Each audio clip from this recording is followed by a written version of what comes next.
ಶ್ರೀ ಗುರುಭ್ಯೋ ನಮಃ. ಹರಿ ಓಂ. ಪ್ರೀತಿಯ ವೀಕ್ಷಕರಿಗೆಲ್ಲ ನಮನಗಳು. ಹರೇ ರಾಮ. ಭಗವತಿ ಸಂಕಲ್ಪಕ್ಕೆ ಸ್ವಾಗತ. ಸಂತಾಪಘ್ನೌ ಸಕಲ ಜಗತಾಂ ಶಾರ್ಗಚಾಪಾಭಿರಾಮಂ ಲಕ್ಷ್ಮೀ ವಿದ್ಯುಲ್ಲಸಿತಮತಸೇ ಗುಚ್ಛಸಚ್ಛಾಯಕಾಯಂ ವೈಕುಂಠಾಖ್ಯಂ ಮುನಿಜನಮನಶ್ಚಾತಕಾನಾಂ ಶರಣ್ಯಂ ಕಾರುಣ್ಯಾಪಂ ತ್ರಿದಶ ಪರಿಷತ್ ಕಾಲಮೇಘಂ ದದರ್ಶ. ಶ್ರೀರಾಮಾಯ ನಮಃ. ಆತ್ಮೀಯರೇ, ಇಂದು 25ನೇ ತಾರೀಕು 6ನೇ ತಿಂಗಳು 2026ನೇ ಇಸ್ವಿ, ವಾರ ಗುರುವಾರವಾಗಿದೆ. ಈ ದಿವಸದ ಪಂಚಾಂಗ ಏನಿದೆ, ವಿಶೇಷತೆ ಏನು ಹೇಳುವಂತಹದ್ದನ್ನು ವೀಕ್ಷಣೆ ಮಾಡೋಣ. ಸ್ವಸ್ತಿಶ್ರೀ ವಿಜಯಾಭ್ಯುದಯ ನೃಪಶಾಲಿ ವಾಹನ ಗತಶಕ ವರ್ಷ 1948ನೇ ಮಂಗಳಕರ ಪರಾಭವನಾಮ ಸಂವತ್ಸರದ ಉತ್ತರಾಯಣ ಗ್ರೀಷ್ಮ ಋತು ನಿಜ ಜ್ಯೇಷ್ಠ ಮಾಸದ ಶುಕ್ಲ ಪಕ್ಷದ ಏಕಾದಶಿ ತಿಥಿಯಾಗಿರ್ತಕ್ಕಂಥದ್ದು. ವಾರ ಗುರುವಾರ. ಈ ದಿವಸದ ನಕ್ಷತ್ರ ಸ್ವಾತಿ ನಕ್ಷತ್ರ. ಈ ದಿವಸದ ಯೋಗವನ್ನು ನೋಡುವಾಗ ಶಿವನಾಮ ಯೋಗ ಇದೆ, ವಣಿಜಾಕರಣ ಇದೆ ಇವತ್ತಿನ ಪಂಚಾಂಗದಲ್ಲಿ. ದಿನ ವಿಶೇಷತೆಯಲ್ಲಿ ಏಕಾದಶಿ ತಿಥಿ. ಇವತ್ತಿನ ದಿವಸದ ಏಕಾದಶಿಗೆ ನಿರ್ಜಲ ಏಕಾದಶಿ ಹೇಳುವಂಥ ಹೆಸರು. ನಿರ್ಜಲ ಏಕಾದಶಿ ಅಂದರೆ ಜಲವನ್ನೂ ಸಹಿತವಾಗಿ ಸೇವನೆಯನ್ನು ಮಾಡದೆ ಮಹಾವಿಷ್ಣುವನ್ನು ಆರಾಧಿಸುವಂತಹ ದಿವಸವಾಗಿದೆ. ಅತ್ಯಂತ ವಿಶೇಷವಾದಂತಹ ಅಧಿಕ ಮಾಸದ ವಿಶೇಷತೆ ಇರತಕ್ಕಂಥದ್ದು, ಪುರುಷೋತ್ತಮ ಮಾಸದ ವಿಶೇಷತೆ ಇರತಕ್ಕಂಥದ್ದು. ಪುರುಷೋತ್ತಮನ ಆರಾಧನೆಯಿಂದ ಸಕಲ ಕ್ಷೇಮ. ಖಗೋಳದ ಗ್ರಹಸ್ಥಿತಿಯನ್ನು ನೋಡುವಾಗ ಮೇಷರಾಶಿಯಲ್ಲಿ ಯಾವುದೇ ಗ್ರಹ ಇಲ್ಲ. ವೃಷಭ ರಾಶಿಯಲ್ಲಿ ಅಂಗಾರಕನಿದ್ದಾನೆ. ಮಿಥುನದಲ್ಲಿ ರವಿ. ಕರ್ಕಾಟಕ ರಾಶಿಯಲ್ಲಿ ಬುಧ ಗುರು ಶುಕ್ರರು. ಸಿಂಹರಾಶಿಯಲ್ಲಿ ಕೇತು ಮತ್ತು ಮಾಂದ್ಯ ಯುತಿ. ಕನ್ಯಾ ಶೂನ್ಯ. ತುಲಾ ರಾಶಿಯಲ್ಲಿ ವಿಶೇಷವಾಗಿ ಸ್ವಾತಿ ನಕ್ಷತ್ರದಲ್ಲಿ ಚಂದ್ರನಿದ್ದಾನೆ. ವೃಶ್ಚಿಕ ರಾಶಿ ಶೂನ್ಯ ರಾಶಿಯಾಗಿದೆ. ಧನುಷ್ ಶೂನ್ಯ, ಮಕರವೂ ಶೂನ್ಯ. ಕುಂಭರಾಶಿಯಲ್ಲಿ ರಾಹು. ಮೀನರಾಶಿಯಲ್ಲಿ ಇವತ್ತಿನ ದಿವಸ ಶನಿ ಮಹಾತ್ಮ ಎಂದಿನಂತೆ. ಹೀಗಿರುವಾಗ ಮೇಷಾದಿ 12 ರಾಶಿಗಳ ಫಲಾಫಲಗಳು ಇಂದಿನ ಏಕಾದಶಿ ಎಂದು ಏನಿದೆ ಹೇಳುವಂತಹದ್ದನ್ನು ನೋಡೋಣ. ಮೊದಲು ಮೇಷರಾಶಿ. ಮೇಷರಾಶಿಯವರ ಫಲವನ್ನು ನೋಡುವಾಗ ನಿಮ್ಮ ರಾಶಿಯಿಂದ 12ನೇ ಮನೆಯಲ್ಲಿ ಶನಿ ಮಹಾತ್ಮ ಲಾಭಾಧಿಪತಿ, ಕರ್ಮ ಲಾಭಾಧಿಪತಿ 12ನೇ ಮನೆಯಲ್ಲಿ 7.5 ನಡೀತಾ ಇದೆ. ಎಷ್ಟೋ ಜನ ಉದ್ಯೋಗ ಕಳೆದುಕೊಂಡು ಬಿಟ್ಟಿದ್ದೀರಿ. ಉದ್ಯೋಗ ಇಲ್ಲದೆ ಪರಿತಪಿಸುವವರು ಅದೆಷ್ಟೋ ಜನ. ಬೇರೆ ಬೇರೆ ಕೆಲಸಕ್ಕಾಗಿ ಹೋಗುವವರು ಸಾಲ ಮಾಡ್ಕೊಂಡಿದ್ದೀರಿ. ಸಾಲ ತೀರಿಸ್ಕೊಳ್ಬೇಕು, ಕುಟುಂಬವನ್ನು ಸಾಕಬೇಕು, ಮನಸ್ಸಿಗೆ ನೆಮ್ಮದಿ ಇಲ್ಲ. ಆ 7.5 ದೋಷದಿಂದ ಸಾಕಷ್ಟು ತೊಂದರೆಗಳು ಮೇಷರಾಶಿಯವರಿಗೆ. ಬಾಧೆಯಲ್ಲಿ ರಾಹು ಇದ್ದದ್ದರಿಂದ ಆರೋಗ್ಯದಲ್ಲೂ ವ್ಯತ್ಯಾಸ, ನರದೌರ್ಬಲ್ಯ ಅಥವಾ ಎಲುಬಿನಲ್ಲಿ ನೋವುಗಳು ಅಥವಾ ಸಂದುಗಳಲ್ಲಿ ವಾತರೋಗ ಇತ್ಯಾದಿಗಳು ಉಂಟಾಗುವಂತಹ ಸಾಧ್ಯತೆಗಳು ಸಾಕಷ್ಟು. ಧನಸ್ಥಾನದಲ್ಲಿ ಕುಜ ಇದ್ದದರಿಂದ ಋಣಭಾರ ಜಾಸ್ತಿ ಆಗುವಂತಹ ಸಂದರ್ಭ ಇದೆ. ಸಾಲವೇ ಶೂಲ. ನಿಮಗೆ ಸಾಲ ಮಾಡದೆ ದೈನಂದಿನ ಜೀವನ ಮಾಡುವುದೇ ಕಷ್ಟವಾಗುವಂತಹ ಸಾಧ್ಯತೆ ಕೆಲವರಿಗೆ ಹಣ ಮಾಡಿಕೊಂಡಿರೋ ಇರ್ತಾರೆ. ಎಂತಹ 7.5 ಬಂದರೂ ಹೆದರೋದಿಲ್ಲ. ಆದರೆ ಕೆಲವರಿಗಂತೂ ತುಂಬ ಮಧ್ಯಮ ತರಗತಿ ಜೀವನವನ್ನು ಮಾಡುವವರಿಗೆ ಸಾಕಷ್ಟು ಕಷ್ಟಗಳು. ದೋಷ ನಿವಾರಣೆಗಾಗಿ ಶನಿ ಶಾಂತಿಯನ್ನು ಮಾಡಿಕೊಳ್ಳಿ. ಶನಿದೇವರಲ್ಲಿಗೆ ಹೋಗಿ ಬನ್ನಿ. 9ರ ಸಂಖ್ಯೆಯನ್ನು ಬಳಸ್ಕೊಳ್ಳಿ. ಕೆಂಬಣ್ಣದ ವಸ್ತ್ರಗಳು ನಿಮಗೆ ಹಿತವನ್ನು ತರುತ್ತದೆ. ಪೂರ್ವ ದಿಕ್ಕು ಯಶಸ್ಸನ್ನು ಕೊಡುವಂತಹದ್ದು. ಸುಬ್ರಹ್ಮಣ್ಯ ದೇವರ ಕವಚವನ್ನು ಧಾರಣೆ ಮಾಡುವುದರಿಂದ ಎಲ್ಲ ಕಷ್ಟಗಳು ನಿವಾರಣೆಯಾಗ್ತದೆ. ಈಗ ವೃಷಭ ರಾಶಿ ನೋಡಿ. ವೃಷಭ ರಾಶಿಯವರ ಫಲವನ್ನು ನೋಡುವಾಗ ನಿಮ್ಮ ರಾಶಿಯಲ್ಲೇ ಕುಜನಿದ್ದಾನೆ, ಸಪ್ತಮಾಧಿಪತಿ ಕುಜ ನಿಮ್ಮ ರಾಶಿಗೆ ಬಂದಿದ್ದಾನೆ. ಅಂದರೆ ಕುಜನರ ತೊಂದರೆ ಉಂಟಾಗುವಂತಹ ಸಾಧ್ಯತೆ. ಕುತ್ಸಿತ ಮನೋಭಾವದಿಂದ ಏನಾದರೂ ತೊಂದರೆಯನ್ನು ಕೊಡುವಂತಹ ಸಾಧ್ಯತೆ ಇರತಕ್ಕಂಥದ್ದು. ನೀವೇನಾದರೂ ಒಳ್ಳೆಯ ಡ್ರೆಸ್ ಮಾಡಿಕೊಂಡು ಹೊರಟ್ರಿ, ಬಟ್ಟೆ ಹಾಕ್ಕೊಂಡು ಹೊರಟ್ರಿ, ನಿಮ್ಮನ್ನೇ ಗುರಿ ಇಟ್ಟು ನೋಡ್ತಾ ಇರ್ತಾರೆ. ಗುರಿಯಾಗಿ ನೋಡ್ತಾ ಇರ್ತಾರೆ. ಹೋಗಿ ಮನೆಯಿಂದ ಹೊರಗೆ ಹೋದವರು ಒಳಗೆ ಬರುವಾಗ ದೃಷ್ಟಿದೋಷವನ್ನು ಹೊತ್ಕೊಂಡು ಬರ್ತೀರಿ. ಮುಖ ಎಲ್ಲ ಕಪ್ಪಿಟ್ಟು ಹೋಗುವಂತಹ ಸಾಧ್ಯತೆ ಇರ್ತದೆ. ಆರೋಗ್ಯದಲ್ಲಿ ವ್ಯತ್ಯಾಸ ಉಂಟಾಗ್ತದೆ. ದೈಹಿಕವಾಗಿ ಕ್ಷೀಣಿಸಿ ಹೋಗ್ತೀರಿ. ಕ್ಷತತನು, ಶರೀರವೇ ಜರ್ಜರಿತವಾಗಿ ಹೋಗ್ತದೆ. ಈ ಎಲ್ಲ ದೋಷವನ್ನು ನಿವಾರಣೆ ಮಾಡುವವನು ಯಾರು? ಸುಬ್ರಹ್ಮಣ್ಯ ದೇವರು. ಕೆಲವೊಮ್ಮೆ ತಡೆಗಟ್ಟಿಸ್ಕೊಳ್ಬೇಕಾಗ್ತದೆ. ದೃಷ್ಟಿಗಾಗಿ ದಾರವನ್ನು ಕಟ್ಕೊಳ್ಬೇಕಾಗ್ತದೆ, ಅಥವಾ ದೃಷ್ಟಿಗಾಗಿ ನೀವು ಯಂತ್ರವನ್ನು ಹಾಕ್ಕೊಳ್ಬೇಕಾಗ್ತದೆ, ಅಥವಾ ದೃಷ್ಟಿಗಾಗಿ ಮಣಿಹಾರಾದಿಗಳನ್ನು ಹಾಕಿಕೊಳ್ಳಬೇಕಾಗ್ತದೆ. ವೃಷಭರಾಶಿಯವರು. ವೃಷಭರಾಶಿಯವರ ಸಂಖ್ಯೆ 6 ಬಳಸ್ಕೊಳ್ಳಿ. ಜೊತೆಯಲ್ಲಿ ಬಿಳಿ ಬಣ್ಣದ ವಸ್ತುಗಳೆಲ್ಲ ನಿಮಗೆ ಹಿತವನ್ನು ತರುವಂತಹದ್ದು. ಪೂರ್ವ ದಿಕ್ಕಿನಲ್ಲಿ ನಿಮ್ಮ ವ್ಯವಹಾರ. ಅನ್ನಪೂರ್ಣೇಶ್ವರಿಯ ಕೃಪಾಕಟಾಕ್ಷ. ಈಗ ಮಿಥುನ ರಾಶಿ. ಮಿಥುನ ರಾಶಿಯವರ ಫಲವನ್ನು ನೋಡುವಾಗ ನಿಮ್ಮ ರಾಶಿಯಲ್ಲೇ ಸೂರ್ಯನಿದ್ದಾನೆ.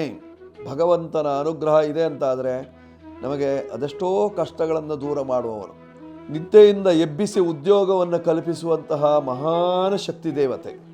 ಆದ್ದರಿಂದ ಆ ಶಕ್ತಿ ದೇವತೆಯಾಗಿರತಕ್ಕಂತಹ ಆ ಶಕ್ತಿ ದೇವತೆಯಾಗಿರ್ತಕ್ಕಂತಹ ಸೂರ್ಯ ಭಗವಂತನ ಅನುಗ್ರಹವನ್ನು ಪಡೆದುಕೊಳ್ಳುವುದರಿಂದ ನಮ್ಮ ಕಷ್ಟಗಳು ದೂರವಾಗುವಂತಹ ಲಕ್ಷಣ ಇರತಕ್ಕಂಥದ್ದು. ವ್ಯವಹಾರ ಸಿದ್ಧಿಗೋಸ್ಕರವಾಗಿ ಸೂರ್ಯನಾರಾಯಣನ ಉಪಾಸನೆ, ಆರೋಗ್ಯ ಭಾಗ್ಯಕ್ಕಾಗಿ ಸೂರ್ಯನಾರಾಯಣನ ಉಪಾಸನೆ, ಶತ್ರುಗಳ ನಿರ್ಮೂಲನಕ್ಕಾಗಿ ಸೂರ್ಯನಾರಾಯಣನ ಉಪಾಸನೆ ಮಾಡಿಕೊಳ್ಳಿ. ಜೊತೆಯಲ್ಲಿ ಆದಿತ್ಯ ಹೃದಯವನ್ನು ಓದಿ. ಆಗ ನಿಮ್ಮ ಕಷ್ಟಗಳು ದೂರವಾಗುವಂತಹ ಲಕ್ಷಣ. ಬಳಸಿಕೊಳ್ಳಬೇಕಾಗಿರ್ತಕ್ಕಂತಹ ಸಂಖ್ಯೆ 5 ಬಳಸಿಕೊಳ್ಳಿ. ಹಸಿರು ಬಣ್ಣದ ವಸ್ತ್ರಗಳು ನಿಮಗೆ ಅನುಕೂಲವನ್ನು ತರುತ್ತದೆ.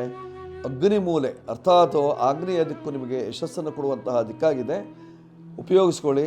ಸೂರ್ಯನಾರಾಯಣನ ಉಪಾಸನೆಯಿಂದ ಇವತ್ತಿನ ದಿವಸ ನಿಮಗೆ ಕ್ಷೇಮವಾಗ್ತದೆ. ಈಗ ಕರ್ಕಾಟಕ ರಾಶಿ. ಕರ್ಕಾಟಕ ರಾಶಿಯವರ ಫಲವನ್ನು ನೋಡುವಾಗ ನಿಮ್ಮ ರಾಶಿಯ ಅಧಿಪತಿ ಸುಖಸ್ಥಾನದಲ್ಲಿ ಇದ್ದಾನೆ, ಸ್ವಾತಿ ನಕ್ಷತ್ರದಲ್ಲಿ. ಒಳ್ಳೆಯ ಯೋಗ ಇರತಕ್ಕಂತಹದ್ದು. ನಿಮ್ಮ ರಾಶಿಯಲ್ಲೇ 3 ಶುಭಗ್ರಹಗಳು, ಬುಧನಿದ್ದಾನೆ, ಗುರು ಇದ್ದಾನೆ, ಶುಕ್ರನಿದ್ದಾನೆ. 3 ಶುಭಗ್ರಹಗಳು ನಿಮ್ಮ ರಾಶಿಯಲ್ಲಿ ತ್ರಿಗ್ರಹ ಯೋಗವನ್ನು ಕೊಡ್ತಾ ಇದ್ದರಿಂದ ಅತ್ಯಂತ ವಿಶೇಷವಾದಂತಹ ಫಲ ಇರತಕ್ಕಂತಹದ್ದು ಕರ್ಕಾಟಕ ರಾಶಿಯವರಿಗೆ. ಕೃಷಿ ವೃತ್ತಿಯಲ್ಲಿ ಇರತಕ್ಕಂಥವರಿಗೆ, ಬೆಳೆ ಬೇಸಾಯಗಳನ್ನು ಮಾಡತಕ್ಕಂಥವರಿಗೆ, ಅದರಲ್ಲೂ ಸಹಿತವಾಗಿ ಅಡಿಕೆ, ತೆಂಗು, ಕೋಕಂ ಇತ್ಯಾದಿಗಳನ್ನು ಬೆಳೆಯತಕ್ಕಂಥವರಿಗೆ, ಭೂಮಿಯಲ್ಲಿ ಬೆಳೆಯುವಂತಹ ವಸ್ತುಗಳ ವ್ಯಾಪಾರ ವ್ಯವಹಾರವನ್ನು ಮಾಡತಕ್ಕಂಥವರಿಗೆ ಎಲ್ಲರಿಗೂ ಅನುಕೂಲವನ್ನು ತರುವಂತಹದ್ದು. ಜೊತೆಯಲ್ಲಿ ವಿಶೇಷವಾಗಿ ನಿಮ್ಮ ರಾಶಿಯಲ್ಲೇ ಶುಕ್ರನ ಇದ್ದದ್ದರಿಂದ ಬಂಗಾರ ಬೆಳ್ಳಿ ವ್ಯಾಪಾರವನ್ನು ಮಾಡತಕ್ಕಂಥವರಿಗೂ ಅನುಕೂಲ ಉಂಟಾಗುವಂತಹ ಸಾಧ್ಯತೆ ಇರತಕ್ಕಂತಹದ್ದು. ದೋಷ ನಿವಾರಣೆಗಾಗಿ ದುರ್ಗಾ ದೇವತಾ ಆರಾಧನೆಯನ್ನ ಮಾಡಿಕೊಳ್ಳುವುದರಿಂದ ದಕ್ಷಿಣ ದಿಕ್ಕಿನಲ್ಲಿರತಕ್ಕಂತಹ ದಕ್ಷಿಣಾಕಾಳಿ ಅರ್ಥಾತ್ ಭದ್ರಕಾಳಿಯ ಉಪಾಸನೆಯನ್ನ ಮಾಡಿಕೊಳ್ಳುವುದರಿಂದ ನಿಮಗೆ ಕ್ಷೇಮ. ಬಿಳಿ ಬಣ್ಣದ ವಸ್ತುಗಳೆಲ್ಲವೂ ನಿಮಗೆ ಹಿತವನ್ನು ತರುವಂತಹದ್ದು. ದಕ್ಷಿಣ ದಿಕ್ಕು, ಜೊತೆಯಲ್ಲಿ ದುರ್ಗಾ ದೇವತಾ ಅನುಗ್ರಹ 2 ನಿಮ್ಮ ಸಂಖ್ಯೆ. ಇದೆಲ್ಲ ಬಳಸಿಕೊಂಡಾಗ ನಿಮಗೆ ಅನುಕೂಲ. ಈಗ ಸಿಂಹರಾಶಿ. ಸಿಂಹರಾಶಿಯವರ ಫಲವನ್ನು ನೋಡುವಾಗ ಲಾಭಭಾವದಲ್ಲಿರ್ತಕ್ಕಂತಹ ಸೂರ್ಯ ಒಳ್ಳೆಯ ಲಾಭವನ್ನು ಕೊಡುವಂತಹ ಸಾಧ್ಯತೆ ಇರತಕ್ಕಂತಹದ್ದು. ಕೆಲವರಿಗೆ ಧನ ನಷ್ಟ ಉಂಟಾಗುವಂತಹ ಸಾಧ್ಯತೆ. ಧನಾಧಿಪತಿ ವ್ಯಯದಲ್ಲಿದ್ದಾನೆ, ಆದ್ದರಿಂದ ಧನ ನಷ್ಟ ಉಂಟಾಗುವಂತಹ ಸಾಧ್ಯತೆ ಇರತಕ್ಕಂತಹದ್ದು. 8ನೇ ಮನೆಯಲ್ಲಿರ್ತಕ್ಕಂತಹ ಶನಿ ಮಹಾತ್ಮನು ಆಗಾಗ ನಿಮಗೆ ತೊಂದರೆಯನ್ನು ಕೊಡ್ತಾನೆ. ಆರೋಗ್ಯಕ್ಕಾಗಿರ್ಬೋದು, ಆಯುಷ್ಯಕ್ಕಾಗಿರ್ಬೋದು, ಅಥವಾ ನಿಮ್ಮ ವಾಹನದಲ್ಲಿ ಪ್ರಯಾಣ ಮಾಡುವಂತಹ ಸಂದರ್ಭದಲ್ಲಾಗಿರ್ಬೋದು. ಭಾಳ ಕಾಳಜಿಯಾಗಿರಬೇಕಾಗಿರ್ತಕ್ಕಂಥದ್ದು. ಅಷ್ಟಮ ಶನಿ ಅಂದರೆ ಬಂಧನ ಯೋಗ ಅಂತ ಹೇಳ್ತದೆ. ಆದ್ದರಿಂದ ಭಾಳ ಕಾಳಜಿಯಲ್ಲಿರಬೇಕು. ಈ ಸಂದರ್ಭದಲ್ಲಿ 2.5 ವರ್ಷಗಳ ಕಾಲ ಇನ್ನೇನು ಮುಗಿತಾ ಬಂತು, ಸ್ವಲ್ಪ ಹುಷಾರಾಗಿ ಇರಬೇಕು. ಪರಿಹಾರಕ್ಕೆ ನೀವು ವಿಶೇಷವಾಗಿ ಆಂಜನೇಯನ ಸೇವೆಯನ್ನು ಮಾಡುವುದರಿಂದ, ಅಷ್ಟಮ ಶನಿ ದೋಷ ಪರಿಹಾರಕ್ಕೆ ಆಂಜನೇಯನ ಸೇವೆ, ಆಂಜನೇಯನಿಗೆ ಸಿಂಧೂರವನ್ನು ಅರ್ಪಣೆ ಮಾಡುವುದರಿಂದ ಅಥವಾ ಆಂಜನೇಯನಿಗೆ ಉದ್ದಿನ ವಡೆ ಹಾರವನ್ನು ಹಾಕುವುದರಿಂದ ಆಂಜನೇಯನು ಸುಪ್ರೀತನಾಗ್ತಾನೆ. ನಿಮ್ಮೆಲ್ಲ ಕಷ್ಟವನ್ನು ಪರಿಹಾರ ಮಾಡಿ ಸುಖ ಸಂಪತ್ತನ್ನು ಕೊಡ್ತಾನೆ. ನೀವು ಬಳಸಿಕೊಳ್ಳಬೇಕಾಗಿರ್ತಕ್ಕಂತಹ ಸಂಖ್ಯೆ 1. ಕೆಂಬಣ್ಣದ ರೇಷ್ಮೆ ವಸ್ತ್ರ ನಿಮಗೆ ಹಿತವನ್ನು ತರುವಂತಹದ್ದು. ಪೂರ್ವ ದಿಕ್ಕು ಅಥವಾ ದಕ್ಷಿಣ ದಿಕ್ಕು ನಿಮಗೆ ಅನುಕೂಲವನ್ನು ಮಾಡಿಕೊಡ್ತದೆ. ಸೂರ್ಯನಾರಾಯಣನ ಉಪಾಸನೆ ಜೊತೆಯಲ್ಲಿ ಆಂಜನೇಯನ ಉಪಾಸನೆಯನ್ನು ಮಾಡಿಕೊಳ್ಳಿ, ಶುಭವಾಗುತ್ತೆ ಸಿಂಹರಾಶಿಯವರಿಗೆ. ಈಗ ಕನ್ಯಾ ರಾಶಿ. ಕನ್ಯಾ ರಾಶಿಯವರ ಫಲವನ್ನು ನೋಡುವಾಗ ನಿಮ್ಮ ರಾಶಿಯಿಂದ ಸಪ್ತಮ ಸ್ಥಾನದಲ್ಲಿ ಶನಿ ಮಹಾತ್ಮ ಪೂರ್ಣ ದೃಷ್ಟಿಯಲ್ಲಿ ನೋಡ್ತಾ ಇದ್ದಾನೆ. ಅಂಗಾರಕನು ಭಾಗ್ಯಸ್ಥಾನದಲ್ಲಿದ್ದಾನೆ 9ನೇ ಮನೆಯಲ್ಲಿ. ನಿಮ್ಮ ರಾಶ್ಯಾಧಿಪತಿ ಲಾಭಸ್ಥಾನದಲ್ಲಿದ್ದಾನೆ, ಲಾಭಾಧಿಪತಿ ಧನಸ್ಥಾನದಲ್ಲಿದ್ದಾನೆ. ಇವೆಲ್ಲವೂ ಸಹಿತವಾಗಿ ಹಲವಾರು ತೊಂದರೆಗಳನ್ನು ದೂರ ಮಾಡಿ ನಿಮಗೆ ಸಂಪತ್ತನ್ನು ಕೊಡುವಂತಹದ್ದಾಗಿದೆ. ಚಂದ್ರನು ದ್ವಿತೀಯದಲ್ಲಿದ್ದಾನೆ ಅಂದರೆ ಒಳ್ಳೆಯ ಮಾತುಗಾರಿಕೆ, ಒಳ್ಳೆಯ ವಾಗ್ಮಿತನ, ಒಳ್ಳೆಯವರ ಸಂಪರ್ಕ, ಒಳ್ಳೆಯ ರೀತಿಯಂತಹ ಜೀವನ, ಒಳ್ಳೆಯ ರೀತಿಯಂತಹ ಕ್ಷೇತ್ರದಲ್ಲಿಯ ದವಸ ಧಾನ್ಯಗಳು ಇವೆಲ್ಲವೂ ಸಹಿತವಾಗಿ ಲಭ್ಯವಾಗುವಂತಹ ಯೋಗ. ಧನಾಧಿಪತಿ ಲಾಭಭಾವದಲ್ಲಿದ್ದರಿಂದ ಒಳ್ಳೆಯ ಧನಲಾಭ ಉಂಟಾಗುವಂತಹ ಸಾಧ್ಯತೆ ಇರತಕ್ಕಂತಹದ್ದು. ವ್ಯಾಪಾರ ವಿನಿಮಯದಲ್ಲೂ ಸಾಕಷ್ಟು ಅನುಕೂಲತೆಗಳು ಉಂಟಾಗುವಂತಹ ಸಾಧ್ಯತೆ ಇದೆ. ಕನ್ಯಾ ರಾಶಿಯವರು ಬಳಸಿಕೊಳ್ಳಬೇಕಾಗಿರ್ತಕ್ಕಂತಹ ಸಂಖ್ಯೆ 5 ಬಳಸಿಕೊಳ್ಳಿ. ಹಸಿರು ಬಣ್ಣದ ಬಟ್ಟೆ ನಿಮಗೆ ಅನುಕೂಲವನ್ನು ತರುತ್ತದೆ. ಜೊತೆಯಲ್ಲಿ ಉತ್ತರ ದಿಕ್ಕಿನ ವ್ಯವಹಾರದಿಂದ ಕ್ಷೇಮ ಉಂಟಾಗುವಂತಹ ಸಾಧ್ಯತೆ, ವಿಷ್ಣು ದೇವರ ಉಪಾಸನೆಯಿಂದ ನಿಮ್ಮ ಕಷ್ಟಗಳೆಲ್ಲ ದೂರವಾಗುವಂತಹ ಸಾಧ್ಯತೆ ಇದೆ. ಈಗ ತುಲಾರಾಶಿ. ತುಲಾರಾಶಿಯವರ ಫಲವನ್ನು ನೋಡುವಾಗ ಕರ್ಮರಾಶಿಯಲ್ಲಿ 3 ಶುಭಗ್ರಹಗಳು ಇದ್ದದ್ದರಿಂದ ಉದ್ಯೋಗದಲ್ಲಿ ಯಶಸ್ಸುಂಟಾಗುವಂತಹ ಸಾಧ್ಯತೆ, ಉದ್ಯೋಗ ಇಲ್ಲದವರಿಗೆ ಉದ್ಯೋಗ ಪ್ರಾಪ್ತಿಯಾಗ್ತದೆ, ಉದ್ಯೋಗವನ್ನು ಬಯಸುವವರಿಗೆ ಉದ್ಯೋಗ ಸಿಗುವಂತಹ ಸಾಧ್ಯತೆ ಇದೆ. ಧರ್ಮವನ್ನು ನಂಬಿದವರಿಗೆ ಧರ್ಮದೇವತೆಗಳ ಅನುಗ್ರಹವಾಗುವಂತಹ ಕಾಲ ಹತ್ತಿರ ಬಂದಿದೆ. ದೇವಸ್ಥಾನಾದಿಗಳಲ್ಲಿ ಕೆಲಸ ಕಾರ್ಯಗಳನ್ನು ಮಾಡತಕ್ಕಂಥವರಿಗೆಲ್ಲರಿಗೂ ಅಭಿವೃದ್ಧಿಯಾಗುವಂತಹ ಲಕ್ಷಣಗಳು. ಕೆಲವರಿಗೆ ಮಾತ್ರ ಹೊಟ್ಟೆಯುರಿ ಇದ್ದೇ ಇರ್ತದೆ, ಮನಸ್ತಾಪಗಳು ಇದ್ದೇ ಇರ್ತದೆ.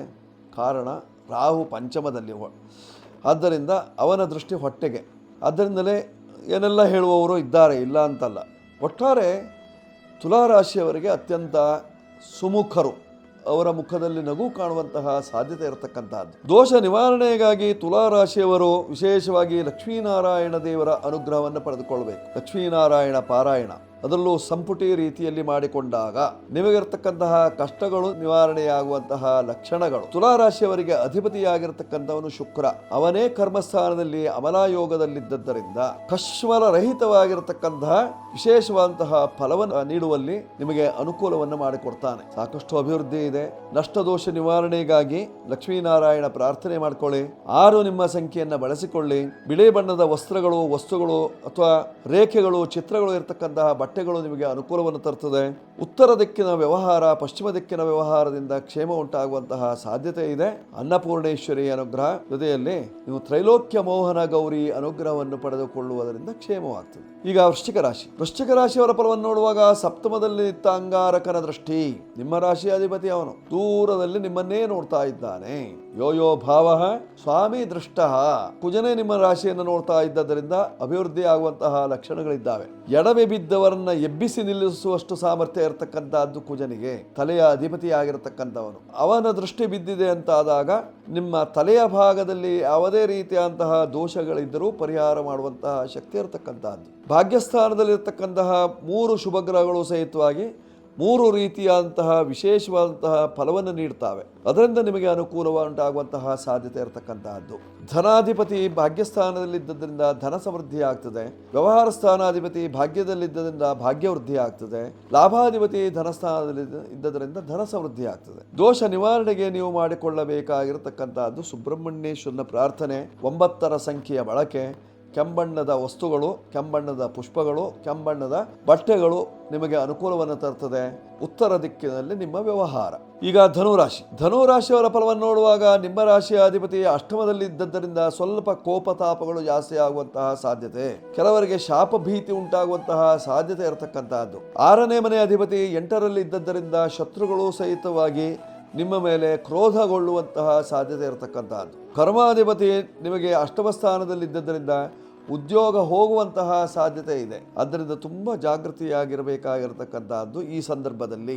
8ನೇ ಮನೆಯಲ್ಲಿರ್ತಕ್ಕಂತಹ 3 ಶುಭಗ್ರಹಗಳು ಸಹಿತವಾಗಿ ನಿಮಗೆ ಶುಭ ತರುವಂತಹದ್ದಲ್ಲ, ನಷ್ಟವೇ ಉಂಟಾಗುವಂತಹ ಸಾಧ್ಯತೆ. ಪರಿಹಾರಕ್ಕಾಗಿ ನೀವು ಮಾಡಿಕೊಳ್ಳಬೇಕಾಗಿರ್ತಕ್ಕಂತಹದ್ದು ಯಾರಿಗೆ, ಹೇಗೆ ನೋಡಿ, 6ನೇ ಮನೆಯಲ್ಲಿ ಕುಜ ನಿಂತಿದ್ದಾನೆ, ನಿಮ್ಮ ರಾಶಿಯನ್ನು 8ನೇ ದೃಷ್ಟಿಯಲ್ಲಿ ನೋಡ್ತಾ ಇದ್ದಾನೆ. ಆದ್ದರಿಂದ ಶತ್ರು ರಾಶಿಯಲ್ಲಿರ್ತಕ್ಕಂತಹ ಕುಜನಿಗೆ ಪರಿಹಾರ ರೂಪದಲ್ಲಿ ಷಡ್ವೈರಿಗಳನ್ನು ದಮನ ಮಾಡುವಂತಹ, ಶಮನ ಮಾಡುವಂತಹ ಶಕ್ತಿ ಇರುವಂತಹ ಸುಬ್ರಹ್ಮಣ್ಯೇಶ್ವರನ ಪ್ರಾರ್ಥನೆಯನ್ನು ಮಾಡಿಕೊಳ್ಳುವುದರಿಂದ ನಿಮ್ಮ ಕಷ್ಟಗಳೆಲ್ಲ ನಿವಾರಣೆಯಾಗುವಂತಹ ಲಕ್ಷಣ ಇದೆ.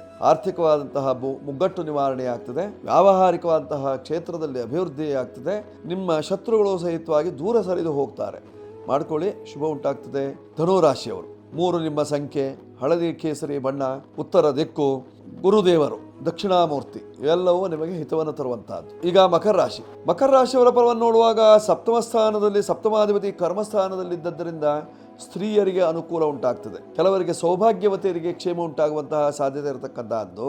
ಜೊತೆಯಲ್ಲಿ ಸೌಭಾಗ್ಯವನ್ನು ಬಯಸುವಂತಹ ಹೆಣ್ಣು ಮಕ್ಕಳಿಗೂ ಸಹಿತವಾಗಿ ಅನುಕೂಲತೆಗಳು ಉಂಟಾಗ್ತದೆ. ನೋಡಿ, ಸಪ್ತಮ ಸ್ಥಾನದಲ್ಲಿ ಕೇಂದ್ರದಲ್ಲಿ 3 ಶುಭ ಗ್ರಹಗಳಿದ್ದು ನಿಮ್ಮ ರಾಶಿಯನ್ನು ಪೂರ್ಣ ದೃಷ್ಟಿಯಲ್ಲಿ ನೋಡ್ತಾ ಇದ್ದರಿಂದ ಶುಭ ಫಲವೇ ನಿಮಗೆ ಅಧಿಕವಾಗುವಂತಹ ಸಾಧ್ಯತೆ ಇರತಕ್ಕಂತಹದ್ದು. ದೇವಸ್ಥಾನಕ್ಕೆ ಹೋಗಿ ದೇವರಿಗೆ ನಮಸ್ಕಾರ ಮಾಡಿದಾಗ ದೇವರ ಪ್ರಸಾದವು ನಿಮಗೆ ಲಭ್ಯವಾಗುವಂತಹ ಸಾಧ್ಯತೆ ಇರತಕ್ಕಂತಹದ್ದು. ಕೌಟುಂಬಿಕವಾದಂತಹ ಕಲಹ ನಿವಾರಣೆಯಾಗಿ ಮನೆಯಲ್ಲಿ ಸುಖ ಶಾಂತಿ ಶಾಂತಿ ನೆಲೆಸುವಂತಹ ಸಾಧ್ಯತೆ ಇದೆ ಮಕರ ರಾಶಿಯವರಿಗೆ. ದೋಷ ನಿವಾರಣೆಗಾಗಿ ನೀವು ಮಾಡಿಕೊಳ್ಳಬೇಕಾಗಿರತಕ್ಕಂತಹದ್ದು ಮೃತ್ಯುಂಜಯನ ಪ್ರಾರ್ಥನೆ ಮಾಡ್ಕೊಳ್ಳಿ, ಮಾರ್ಕಾಂಡೇಯನ ಉಪಾಸನೆಯನ್ನು ಮಾಡ್ಕೊಳ್ಳಿ.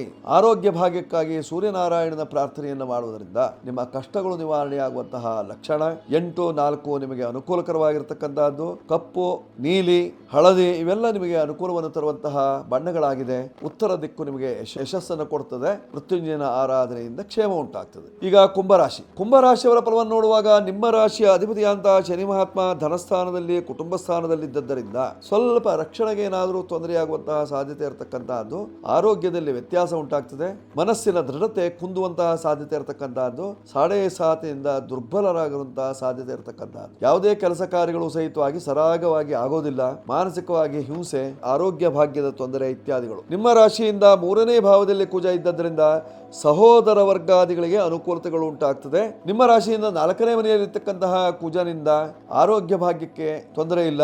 ಬಂಧು ಬಾಂಧವರ ಬೆಸುಗೆ ಗಟ್ಟಿಯಾಗುವಂತಹ ಸಾಧ್ಯತೆ ಇರತಕ್ಕಂತಹದ್ದು ಕುಂಭರಾಶಿಯವರಿಗೆ. ಕುಂಭರಾಶಿಯವರು ದೋಷ ನಿವಾರಣೆಗಾಗಿ ಮಾಡಿಕೊಳ್ಳಬೇಕಾಗಿರ್ತಕ್ಕಂತಹದ್ದು ಸುಂದರಕಾಂಡ ಪಾರಾಯಣ, ಹನುಮಾನ್ ಚಾಲಿಸಾವನ್ನು ಓದುವುದರಿಂದ, ಆಂಜನೇಯನಿಗೆ ವೀಳ್ಯದೆಲೆ ಹಾರವನ್ನು ಹಾಕುವುದರಿಂದ ನಿಮ್ಮ ಕಷ್ಟಗಳು ನಿವಾರಣೆ. ಕುಂಭರಾಶಿಯವರು 8, 7, 4 ಇತ್ಯಾದಿ ಸಂಖ್ಯೆಗಳನ್ನು ಬಳಸಿಕೊಳ್ಳುವುದರಿಂದ ಕ್ಷೇಮ.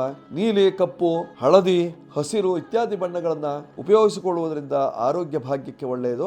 ಉತ್ತರ ದಿಕ್ಕಿನ ವ್ಯವಹಾರದಿಂದ ನಿಮ್ಮ ಕಷ್ಟಗಳು ನಿವಾರಣೆಯಾಗಿ ಸುಖ ಪ್ರಾಪ್ತಿ. ಈಗ ಮೀನರಾಶಿಯವರ ಫಲವನ್ನು ನೋಡುವಾಗ ನಿಮ್ಮ ರಾಶಿಯ ಅಧಿಪತಿಯಾಗಿರ್ತಕ್ಕಂತಹ ಗುರುವಿನ ಸಂಪೂರ್ಣವಾದಂತಹ ದೃಷ್ಟಿ ಇದೆ. ನಿಮ್ಮ ರಾಶಿಯಲ್ಲಿ ಲಾಭಾಧಿಪತಿಯಾದಂತಹ ಶನಿ ಮಹಾತ್ಮ ಇದ್ದಾನೆ. ಲಾಭವೂ ಇದೆ, ವ್ಯಯವೂ ಇದೆ. ಭೃತ್ಯರಿಗೆ ಅರ್ಥಾತ್ ಕೆಲಸಗಾರರಿಗೆ ಸಾಕಷ್ಟು ತೊಂದರೆಗಳು ಇದ್ದಾವೆ. ಮಧ್ಯಮ ತರಗತಿಯಲ್ಲಿ ಜೀವನವನ್ನು ಮಾಡತಕ್ಕಂಥವರಿಗೆ ನಾನಾ ರೀತಿಯಂತಹ ಸಂಕಷ್ಟಗಳು ಇದ್ದಾವೆ. ಇದನ್ನೆಲ್ಲವನ್ನು ಪರಿಹರಿಸುವಂತಹ ಶಕ್ತಿ ಇರತಕ್ಕಂತಹ ಗುರು ಉಚ್ಚನಾಗಿದ್ದಾನೆ, ಹಂಸಯೋಗದಲ್ಲಿದ್ದಾನೆ. ಹೀಗಾಗಿ ಅವನ ದೃಷ್ಟಿ ನಿಮ್ಮ ರಾಶಿಯ ಮೇಲಿದ್ದರಿಂದ ನಿಮಗೆ ಸಾಕಷ್ಟು ಅನುಕೂಲತೆಗಳು ಬರುವಂತಹ ಸಾಧ್ಯತೆ ಇರತಕ್ಕಂತಹದ್ದು. ದೋಷ ನಿವಾರಣೆಗಾಗಿ ನೀವು ಮಾಡಬೇಕಾಗಿರ್ತಕ್ಕಂತಹದ್ದು ಮಂತ್ರಾಲಯಕ್ಕೆ ಹೋಗಿ ಬನ್ನಿ, ಮಂಚಮ್ಮ ದೇವಿಯ ಅನುಗ್ರಹವನ್ನು ಪಡ್ಕೊಳ್ಳಿ, ಆಂಜನೇಯನ ದರ್ಶನವನ್ನು ಮಾಡಿಕೊಂಡು ರಾಯರ ದರ್ಶನವನ್ನು ಮಾಡುವುದರಿಂದ ನಿಮ್ಮ ಕಷ್ಟಗಳೆಲ್ಲ ದೂರ ಸರಿದು ಹೋಗುವಂತಹ ಸಾಧ್ಯತೆ ಇರತಕ್ಕಂತಹದ್ದು. ವ್ಯವಹಾರ ಸಿದ್ಧಿಗಾಗಿ ರಾಯರ ಸೇವೆ. 3 ನಿಮ್ಮ ಸಂಖ್ಯೆ. ಹಳದಿ ಮತ್ತು ಕೇಸರಿ ಬಣ್ಣದ ರೇಷ್ಮೆ ವಸ್ತ್ರಗಳು ನಿಮಗೆ ಹಿತವನ್ನು ತರುವಂತಹದ್ದು. ಉತ್ತರ ಈಶಾನ್ಯ ದಿಕ್ಕಿನಲ್ಲಿ ನಿಮಗೆ ಯಶಸ್ಸಿದೆ, ಮಾಡ್ಕೊಳ್ಳಿ, ಒಳ್ಳೆಯದಾಗುತ್ತೆ. ಮೀನರಾಶಿಯವರು ಇಂದು ನಿರ್ಜಲ ಏಕಾದಶಿ, ಅತ್ಯಂತ ವಿಶೇಷವಾದಂತಹ ಏಕಾದಶಿ ಆಗಿರತಕ್ಕಂತಹದ್ದು. ಭಗವಂತನಾದಂತಹ ಶ್ರೀಕೃಷ್ಣ ಪರಮಾತ್ಮನು ಹಿತಬೋಧೆಯನ್ನು ಯುಧಿಷ್ಠಿರನಿಗೆ ಹೇಳಿರ್ತಕ್ಕಂತಹದ್ದು. ಈ ನಿರ್ಜಲ ನಾಮ ಏಕಾದಶಿಯನ್ನು ಪಾಂಡವರೇ ನೀವು 5 ಸಹಿತವಾಗಿ ನಾರಾಯಣನ ಸೇವೆಯಲ್ಲಿ ತಲ್ಲೀನರಾಗಿ, ಅದರಲ್ಲೂ ಸಹಿತವಾಗಿ ಇಂದಿನ ದಿವಸ ನಿರ್ಜಲ ಏಕಾದಶಿಯನ್ನು ನೀವು ಆಚರಣೆಯನ್ನು ಮಾಡಿದಾಗ ನಿಮ್ಮ ಕಷ್ಟಗಳೆಲ್ಲ ಪರಿಹಾರವಾಗಿ ವನವಾಸ ಮುಗಿದು ಮತ್ತೆ ಪುನಃ ನಿಮಗೆ ರಾಜ್ಯ ಪ್ರಾಪ್ತಿಯಾಗ್ತದೆ ಎಂದು ಬೋಧಿಸಿದಂತಹ ಕಾಲವಾಗಿರತಕ್ಕಂತಹದ್ದು. ಈ ಸಂದರ್ಭದಲ್ಲಿ ತಾವು ವಿಶೇಷವಾಗಿ ಇಂದಿನ ದಿವಸ ನಿರ್ಜಲ ಏಕಾದಶಿ ಇದ್ದದ್ದರಿಂದ ಇದನ್ನು ಆಚರಣೆಗೆ ತಂದುಕೊಂಡಲ್ಲಿ ನಿಮ್ಮ ಕಷ್ಟಗಳೆಲ್ಲ ದೂರವಾಗಿ ಸುಖ ಉಂಟಾಗುವಂತಹ ಸಾಧ್ಯತೆ ಇರತಕ್ಕಂತಹದ್ದು. ನಾರಾಯಣನ ರಕ್ಷೆ ತಮಗೆಲ್ಲ ಇರಲಿ, ಶುಭವಾಗಲಿ. ವೀಕ್ಷಕರೇ, ಈ ಸಂಚಿಕೆ ನಿಮಗೆ ಇಷ್ಟವಾಗಿದ್ದಲ್ಲಿ ಸಬ್ಸ್ಕ್ರೈಬ್ ಮಾಡಿ, ಬೆಲ್ ಬಟನ್ ಒತ್ತಿ, ಲೈಕ್ ಕೊಡಿ. ನಂಬರ್ಗಳ ಕೆಳಗಡೆ ಬರ್ತಾ ಇದೆ, ಬೇಕಾದರೂ ಉಪಯೋಗಿಸ್ಕೊಳ್ಳಿ. ಶುಭವಾಗುತ್ತೆ, ಮಂಗಳವಾಗಲಿ. ಶುಭವಸ್ತು.